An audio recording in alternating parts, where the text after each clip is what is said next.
alert. President Trump going nuclear on NATO, metaphorically speaking, after they rebuffed his request to send some warships and secure the Strait of Hormuz. But he didn't need their stinking help anyways.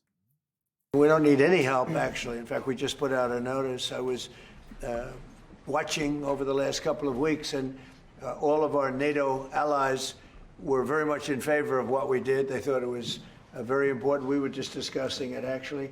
Very important that we take out the nuclear threat from Iran, and we've done that very strongly, very powerfully. So everyone agrees with us, but they don't want to help. And we as the United States have to remember that, because we think it's pretty shocking. I think NATO's making a very foolish mistake. The IDF confirming that a top Iranian official who was openly taunting America just days ago got killed in an overnight strike. The president lamenting that everything's gone. Everything is gone. Their leaders are gone. I guess one of their top person was, they say, a lot of people say their actual top was killed yesterday, along with somebody else who was responsible for the killing. The man that was responsible for the killing of 32,000 people over the last 2 weeks, he was in charge of the killing of protesters. It's an evil group. Meanwhile, President Trump has Washington playing a guessing game after claiming that a former American president told him he wished he had taken action against Iran while he was in office. Was it George W. Bush? No. Was it Bill Clinton? I don't want to say. I don't want to say. Because Barack Obama. a member of a party, they have Trump derangement syndrome, but it's somebody that happens to like me. All right, JJJ. NATO rebuffs Trump. Should we bomb NATO? No, probably not. I'd like to hang on to our bombs for people who could actually hurt us. Yeah. Who have militaries and know how to use them. Why do you think they did it? So, well, I don't necessarily, listen, as an America First friendly person, I don't blame NATO for not wanting to get involved. That doesn't bother me. I also don't blame our president for telling them, hey, we've had your back for a long time. Look at all the money and resources we spent in Ukraine. We need a little bit of help right now. But the problem is that little bit of help we actually truly need. We don't have a way right now as it sits, and I'm not going to get into the specifics, we don't have a great capability to search for and defeat the mines if the mines are there. And there's conflicting reporting on that. When you hear that anything passes through, then you know there's at least a navigable waterway, even if there are mines there. We kind of, in January, we got rid of the boats that could do countermine, and the ones that we're trying to bring over are unproven, and there's a lot of concerns about them. So the idea would be some of these countries that have this capability, this is the only thing we need from you, why don't you do it? Excellent answer. You know, Dana, obviously the Iranian military is in a shambles. The war is in what, how many days? 14 days? 19 days is actually going great. You know, yes. It doesn't sound that way because the media prefers to make it sound like it's a disaster because that will help with the midterms.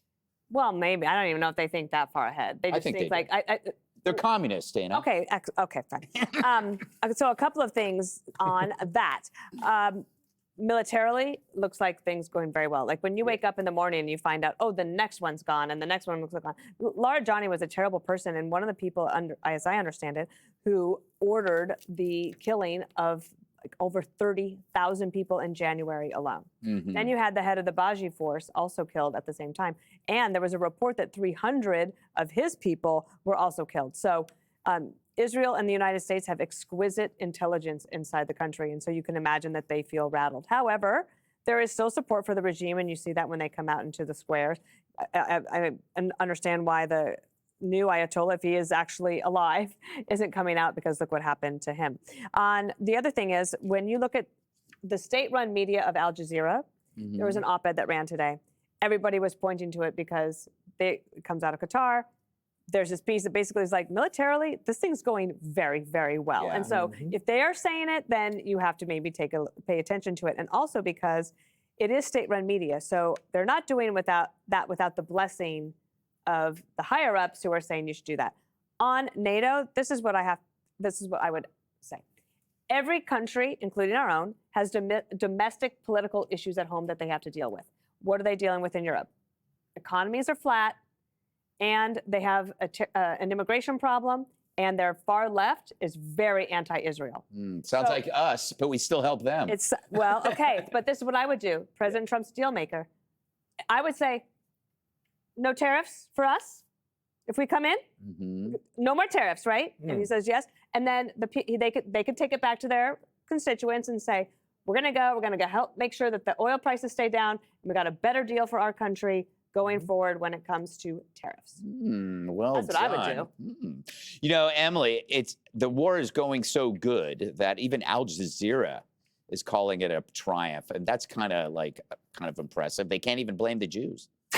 Yeah, I thought that op-ed was phenomenal because for someone like me who doesn't have an entire career and profession based around war and conflict, it made it really simple, right? Mahanad Saloon saying, look, when you look at this is a measured voice saying you are watching the phases of a systematic degradation happening. And we see the ballistic missile arsenal, nuclear infrastructure, air defenses, Navy, and the proxy command architecture.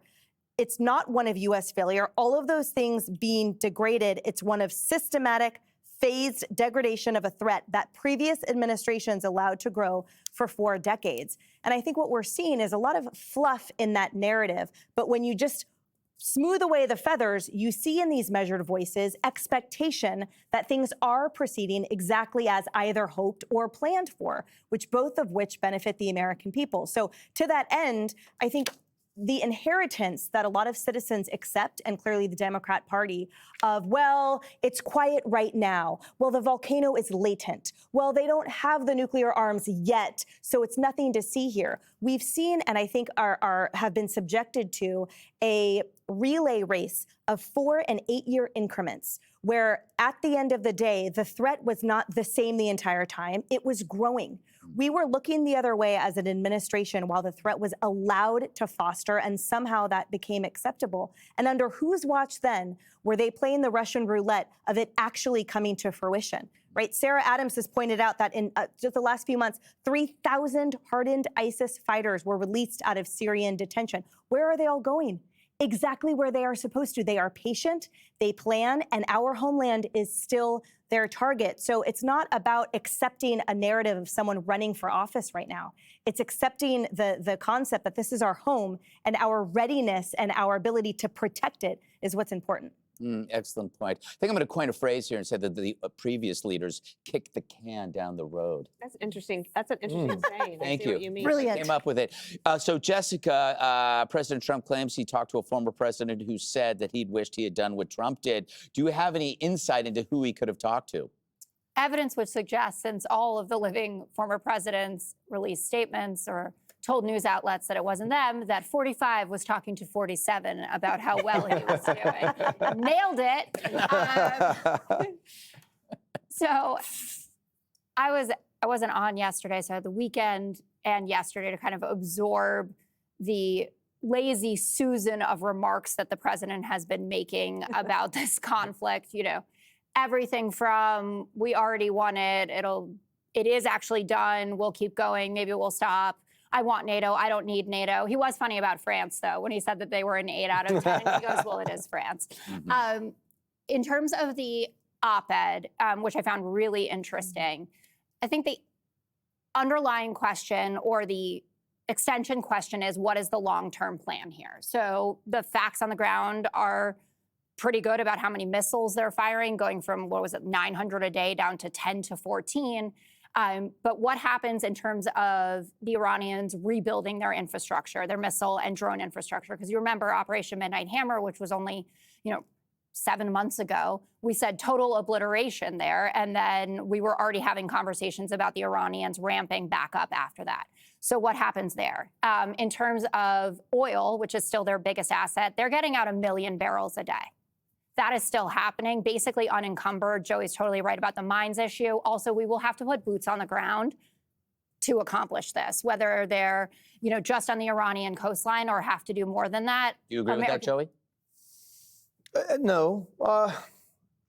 Listen, this is, if I can jump in real quick. My concern is, what we're worried about now are tools and weapons that can be implemented by 4 or 5 guys that can drive around in a truck. Well, that's an insurgency, right? That's my concern. Man-packable rockets and drones, the type of terrorism, even on the Strait of Hormuz, that could last a while, and we could be chasing our tail around a little bit. But I don't think that's what we're going to end up doing. And I think that, I mean, we can make oil, we can pump oil. We don't have. Our gas prices go up, their power goes out. Other people are going to have to be concerned about this. Well, it is. There's a lot, which we talked about last week, that goes through the Strait of Hormuz. We talked about the fertilizer problem. We taled about compressed gas problems. We're having that right now. You are. I can see it all over your face. All right. Wait, can I just say, and for the proxy forces, they may be beaten back right now, but once we're out of there in 2 to 3 weeks, which was the timeline they gave, how do we know that they don't just rise up again and they get stronger? We're not beating their ideology. And then if regime... So let's just give up. I didn't say that. Let's just give. No, but that's You what want you to can go say back that to about. how funny my joke was? 45 I to thought it was 47? great. Okay. Yeah, I wish I'd come up with that. Then damn it. ceasefire. I retire. I got good stuff for the rest of the show. All right, we got to move on. So exciting. Be sure to like and subscribe for all the Fox News latest on YouTube and catch full shows streaming now on Fox One.